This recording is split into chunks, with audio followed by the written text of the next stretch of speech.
Corona संकट के बीच देश में ब्लैक फंगस से हाहाकार। 15 राज्यों में ब्लैक फंगस के अब तक 9,320 केस, 235 लोगों की मौतें। गुजरात में सबसे ज्यादा 5,000 केस, 11 राज्यों में महामारी घोषित। गुजरात में पहली बार 15 साल के किशोर भी हुआ ब्लैक फंगस का शिकार। संक्रमण के चलते कई मरीजों को निकालनी पड़ी आंखें। आइए जरा सीधे यहां पर चलते हैं, फिर मैं मानव से ग्राउंड रिपोर्ट लेना चाहूंगा कि कोरोना पर ब्लैक अब भारत पर क्या हाल है, दिल्ली का क्या हाल है। आइए जरा प्ले करें। यहां पर ब्लैक फंगस की अगर हम बात करें, 11 राज्यों में महामारी घोषित हो गई है।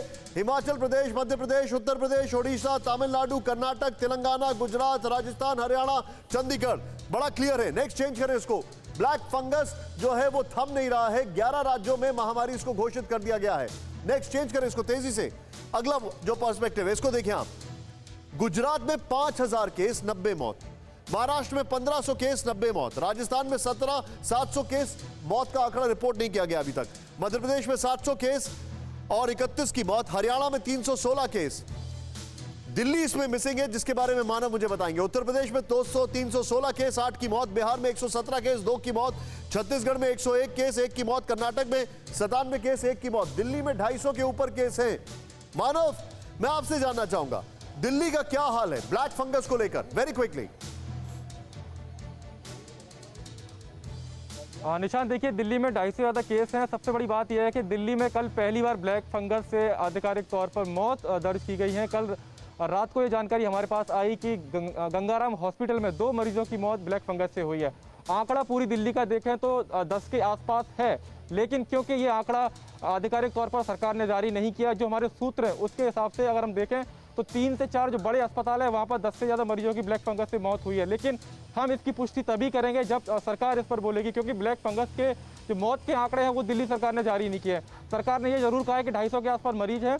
LNJP हॉस्पिटल में ब्लैक फंगस के 12 मरीज हैं और सरकार ने दवाई मरीजों तक पहुंच सके इसके लिए कदम जरूर उठाए हैं, लेकिन अभी कुछ ठोस कदम निशांत हमको जमीन पर दिल्ली सरकार की तरफ से नहीं दिखाई दे। क्या हाल है बताइए, दिल्ली के क्या हाल है, देश के क्या हाल है, कैसे इससे हेल्थ मिनिस्ट्री निपट रही है?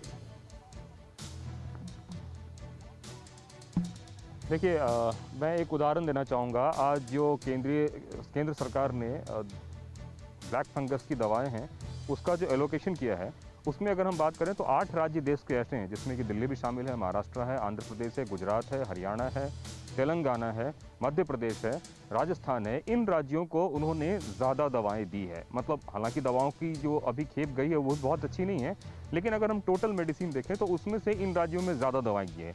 इसका मतलब साफ है कि सरकार के पास इस बात का इनपुट आया है कि देश के 8 राज्य ऐसे हैं जो सीवियरली इफेक्टेड हैं। अगर हम बात करें ब्लैक फंगस की चपेट में है, तभी इन राज्यों में ज़्यादा दवाओं की डोज दी जा रही है, बशर्ते कि उन राज्यों के जिन राज्यों में कम केसेस है। पहली बात, जहाँ तक आपने दिल्ली का हाल पूछा, तो अभी तक जो केंद्र सरकार ने साफ किया है कि राज्य सरकारें जो है इस बीमारी को महामारी घोषित करें।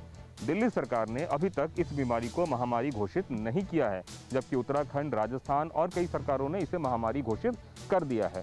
तो जहां तक सरकारी दस्तावेजों की बात है, सरकारी दस्तावेज में अभी भी दिल्ली में उस स्तर पर ब्लैक फंगस नहीं पहुंचा है, ऐसा दिल्ली सरकार का मानना है। मैं क्विक रिएक्शन यहां पर लेना चाहूंगा करके बता रहे थे डॉक्टर गुप्ता से। Doctor Gupta, immediate solution sir, very sharp reaction 30 seconds में। इमीडिएट सोल्यूशन क्या है, सरकार को क्या करना चाहिए? देखिए, सरकार के अलावा जो हॉस्पिटल्स में इलाज कर रहे हैं उनको बहुत जरूरी है। अर्ली डायग्नोसिस भी जरूरी है। कई बार आपने देखा होगा कि आप मौत के आंकड़े are not matching. 50% mortality has been described when you have black fungus in COVID pneumonia patient, और कोविड पे की डेथ रेट भी ज़्यादा है।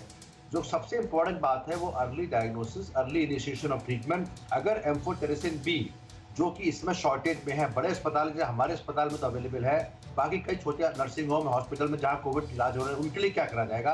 उनके लिए मैं यही राय दूंगा, बाकी साथी फिजिशियंस के लिए, कि देखिए ये अपॉर्चुनिस्टिक इन्फेक्शन है तो इम्यूनिटी कम होती है। आप इम्यूनिटी बढ़ाने के लिए इंट्रावीनस विटामिन सी शुरू करिए हाई डोज में, और इंट्रावीनस इम्यूनोग्लोबुलिन्स जो होते हैं वो इमीडिएट बूस्ट करते हैं बॉडी की इम्यूनिटी को। जब तक एम्फोटेरिसिन बी अवेलेबल नहीं हो पा रही है, पोसाकोनेसोल अवेलेबल नहीं हो पा रही है, तब तक ये 2 दवाएं। I'll repeat, आपने कहा हाई डोज में विटामिन सी, इंट्रावीनस, और दूसरा आपने क्या बोला? इम्यूनोग्लोबुलिन्स। ओके, मेरे मेडिकल टर्मिनोलॉजी थोड़ी कम्जोर है, लेकिन मैं प्रोनाउंस करने की कोशिश कर रहा हूं। इम्यूनोग्लोबुलिन्स, उनको आप इंक्रीज करें और उससे बेहतर होगा।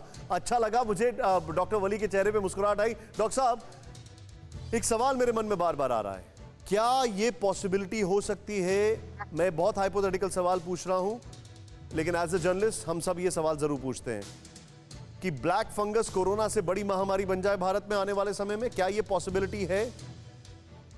आपका सवाल बहुत इंपॉर्टेंट है निशान जी, क्योंकि ये फैलता है ये भी, और सबसे पहले इससे डॉक्टरों को बचाना है। हम लोग हमेशा ग्लव्स यूज करें हॉस्पिटल में, जो भी हमारे जो डिस्पोजेबल्स हैं उसके अलावा जो हमारे रूटीन के जो इंस्ट्रूमेंट्स हैं उनकी सुरक्षा बहुत ज़रूरी है। आपको याद होगा कि टेस्ट का और जो सेंस का जो आया था रिपोर्ट, उस समय बहुत से डॉक्टरों को यूके में कोरोना हो गया था, क्योंकि उस समय उन्हें पता नहीं था हम कोरोना का मरीज देख रहे हैं। तो वो पेशेंट पहुंचे थे ईएनटी के पास। तो हमें हाइजीन को बहुत, one word if you ask me, most important as a barrier for this black fungus, one word is hygiene. Hygiene is very important for the patient, also for doctors. इससे भी बच के रहना है, क्योंकि ये उन लोगों को हो रहा है जो कोरोना से ठीक होके, निश्चिंत होके, हैप्पी होके। एक तरफ हम ब्लैक फंगस देख रहे हैं और दूसरी तरफ एक और हमारे देश में फंगस आ रही है, और वो फंगस है लैक ऑफ डेवलपमेंट, वो फंगस है बेरोजगारी की, वो फंगस है उस गरीबी की जिससे हमें छुटकारा पाना है। फिक्र आपकी, सोमवार से शुक्रवार रात 9 बजे सिर्फ TV9 भारतवर्ष पर।